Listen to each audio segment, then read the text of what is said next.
साथियों, हरियाणा की गाड़ी अब विकास के पथ पर दौड़ रही है। यहां आने से पहले मुझे हिसार में लोगों के बीच जाने का अवसर मिला। वहां से अयोध्या धाम के लिए सीधी हवाई सेवा शुरू हुई है। आज रेवाड़ी के लोगों को बाईपास की सौगात भी मिली है। अब रेवाड़ी के बाजार, चौराहों, रेलवे फाटकों पर लगने वाले ट्रैफिक जाम से लोगों को छुटकारा मिल जाएगा। ये 4 लेन का बाईपास गाड़ियों को बड़ी आसानी से शहर से बाहर निकाल देगा। दिल्ली से नारनौल की यात्रा में 1 घंटा समय कम लगेगा। मैं आपको इसकी बधाई देता हूं। साथियों, हमारे लिए राजनीति सत्ता सुख का नहीं, सेवा का माध्यम है। जनता की भी सेवा का माध्यम और देश की सेवा का भी माध्यम। इसलिए भाजपा जो कहती है उसे डंके की चोट पर करती भी है। हरियाणा में तीसरी बार सरकार बनने के बाद हम लगातार आपसे किए वायदे पूरे कर रहे हैं। लेकिन कांग्रेस शासित राज्यों में क्या हो रहा है? जनता से पूरा विश्वासघात।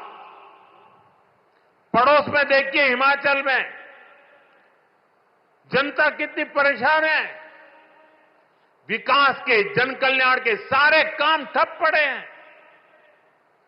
कर्नाटका में बिजली से लेकर दूध तक, बस किराए से लेकर बीज तक, हर चीज महंगी हो रही है। मैं सोशल मीडिया पर देख रहा था, कर्नाटका में कांग्रेस सरकार ने जो महंगाई बढ़ाई है, भांति भांति के टैक्स लगाए हैं। सोशल मीडिया में लोगों ने बड़ा आर्टिकुलेट किया है और उन्होंने कहा है, और A to Z पूरी एबीसीडी और हर अक्षर के साथ कैसे कैसे उन्होंने टैक्स बढ़ाए, उसका A to Z पूरा लिस्ट बना करके ये कर्नाटक की कांग्रेस सरकार की पोल खोल के रखी है। खुद वहां के मुख्यमंत्री के करीबी कहते हैं कि कांग्रेस ने कर्नाटका को करप्शन में नंबर 1 बना दिया।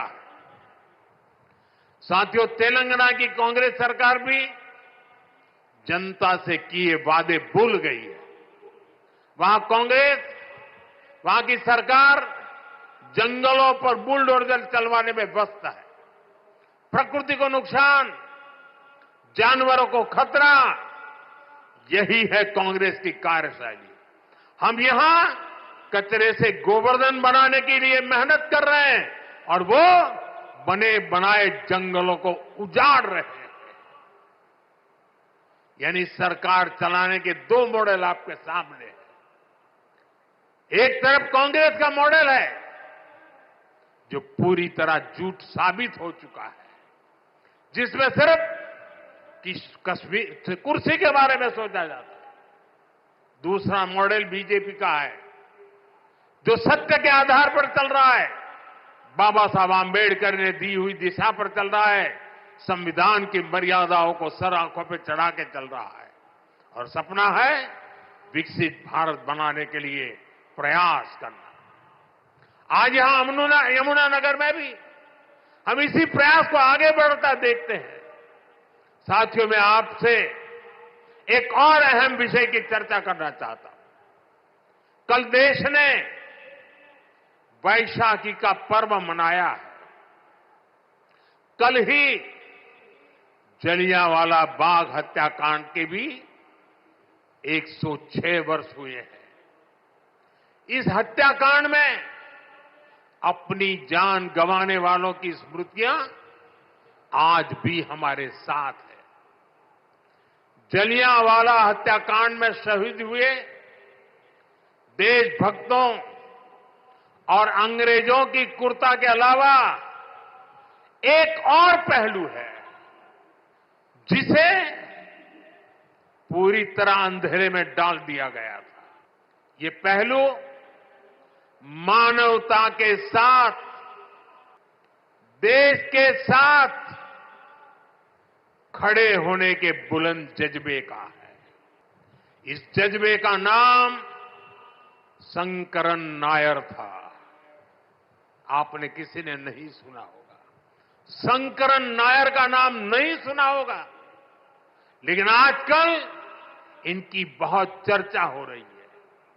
शंकरन नायर जी एक प्रसिद्ध वकील थे और उस जमाने में 100 साल पहले अंग्रेजी सरकार में बहुत बड़े पद पर विराजमान थे।